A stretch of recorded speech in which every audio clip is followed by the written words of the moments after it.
day to day is who is the hard ass on the team. If someone is slacking, who's stepping up and making sure everyone's getting their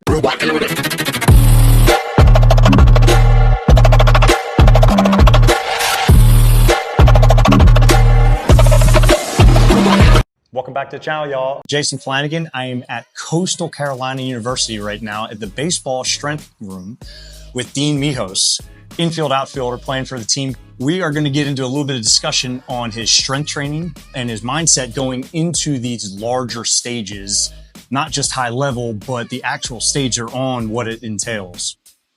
Dean, why don't you tell me a little bit about frequency of training in season right now versus off season? Yes. So in season, there's a lot going on. We're spending a lot of time really on the field, and we're trying to keep our bodies healthy and not tighten up during the season. So there's a lot of movement program, and then lifting is going to be 2 times a week in season. And that's going to be a full body workout. Yep. So we'll hit every muscle group, and then we stretch a lot. So getting tight in the season happens a lot, and that's where injuries happen. So we want to stay mobile but stay strong at the same time. I like that. Within the full body movements, are you still doing anything dynamic, or are you talking just like the main threes, squat, bench, dead to maintain grounding?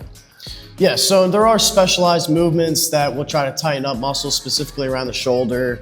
A lot of us like to do, it's called BFR, and it's pretty much just a band that goes around your arm, and we'll do movements with 2-pound, 3-pound weight, and that's just really tighten up muscles and specialty areas. But at the same time, we're hitting our squats, we're hitting our bench, and we do a lot of dumbbell variations. That helps prevent injuries. Avoid barbell with shoulders. Yeah. Correct. Within the squats and posterior movements, what is the range of motion like in season versus off season? Are you still hitting as full range of motion as possible, or is it very sport specific as of right now? Yes, that's a big thing for us. It's very sports specific in season. Depth isn't as far. We try to keep it a little higher. Mike Thompson, our strength trainer, wants us off similar to batting stance. Exactly. Yes, athletic we want to stance, keep the quick twitch as much as possible. Love that. Let's go into. So we're going to Auburn, another large stage. We're gonna have more fan base, more TV coverage. What does that play a role as far as the entire team culture, mindset going into it? Does that bring up a fire in them? Is there a slight bit of nervousness with that? What do you think? Yeah, no, I think just one foot in front of the other. This is something we've been working towards since we showed up here in August. And right now, there should be some nerves, because if you're not nervous, I don't think you care. But I think at the same time is we have our preparation, and we're really confident in executing at the highest level. So I know the culture is well-rounded, because Schnall literally just had an interview and said almost verbatim. That's awesome. All right, so a fun thing that we like to do is let's run us through your day from the time you wake up to the time you go to bed, specific postseason right now. No, the biggest thing is just making sure my days are consistent. What time do you wake up?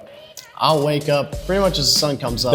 My eyes open, and it's tough. I want to go back to sleep, and I try to take naps, but I cannot go back to sleep. I was worried about that question. We got a time slot for breakfast as well, so we want to make sure we show up. Don't miss it. Exactly. All right, so what happens after breakfast? Yeah, so breakfast, I set eggs up. I can either go home for a little bit, but usually I just come right to the field.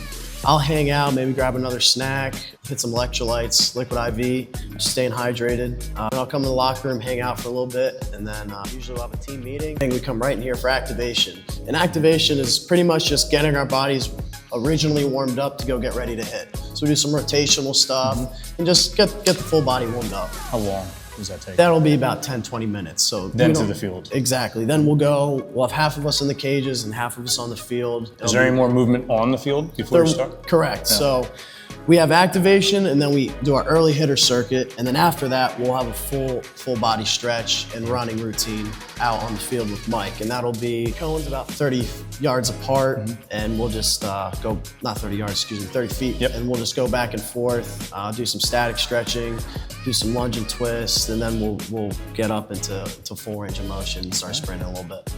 Dig it. So we hit that practice. How long does that take total? So from the time we get here, let's say we started activation at 10:45, and I was wrapped up around 2 today. But the thing is, we're not moving the entire time, so. What happens post 2 o'clock? Is there more that goes on with the team? So today specifically, I got done a little later because I had live hitters. So most guys got done around 1:30, and I stayed a little extra longer. We had live hitters off some live arm. But after that, we had lifts, so we got in here and started getting after it. Dang. So right back to back. Absolutely. Yeah. All right. How long does lift take?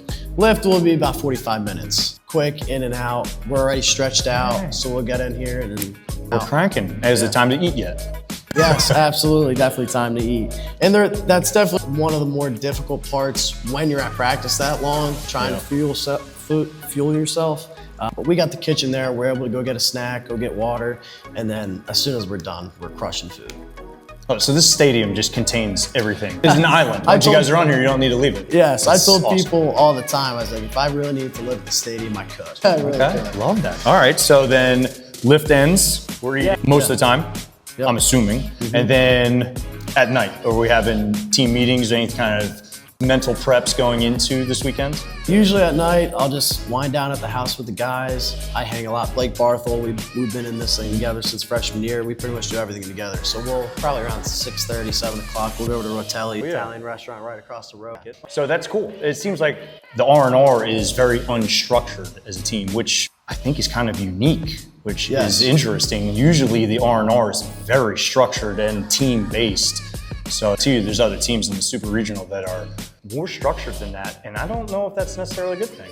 So no, the biggest thing is creating a culture where we're trusted to take care of what we have to do outside, and I think that shows with the type of season that we had. You can't have the season we had without consistency and everybody being on the same page. So we trust our guys to do the right thing. The last question I have day to day is, who is the hard ass on the team? If someone is slacking, who's stepping up and making sure everyone's getting their stuff done? Well, I think we all try to keep each other very accountable. But there's one. If I had to say there's one person that hates seeing anybody do something lazy, it's Bodine. Gator Bodine, our catcher. He's our guy, making sure everybody's on it. He's not afraid to tell you the truth. I'll tell you that. So every team needs it. That's awesome. You got to have on the team. Well, sweet, man. Well, I really appreciate it. And this has been a lot of fun, and I wish you guys a lot of success. And I hope we keep continuing this. It's just like 16. Absolutely. Let's keep it going. Yes, sir. Thank you for having me, man. All right.